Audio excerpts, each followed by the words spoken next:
చాలామంది real estate అంటే ఏమనుకుంటారంటే ఇది కొనడం అమ్మడం అనుకుంటారు.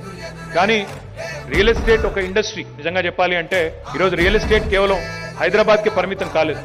నిన్న మొన్న నేను చూశాను, చంద్రబాబు నాయుడు గారు చెప్తా ఉన్నారు, ఆయన ఆంధ్రాలో ఎక్కడో మాట్లాడుతూ చెప్తున్నారు, ఒకప్పుడు ఆంధ్రాలో 1 ఎకరం అమ్మితే తెలంగాణలో 10 ఎకరాలు కొనుక్కునే పరిస్థితి ఉండేది.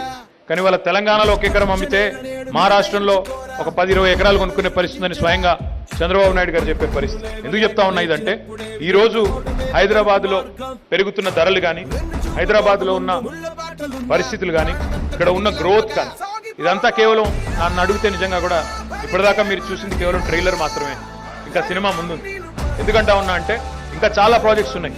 మెట్రో విస్తరించబోతా ఉంది, మూసీ ప్రాజెక్ట్ కంప్లీట్ చేయాలి, ఇంకా చాలా ఆలోచనలు, చాలా గొప్ప విజన్ ఉన్న నాయకుడు ముఖ్యమంత్రిగా కేసీఆర్ గారి రూపంలో మనకున్నారు.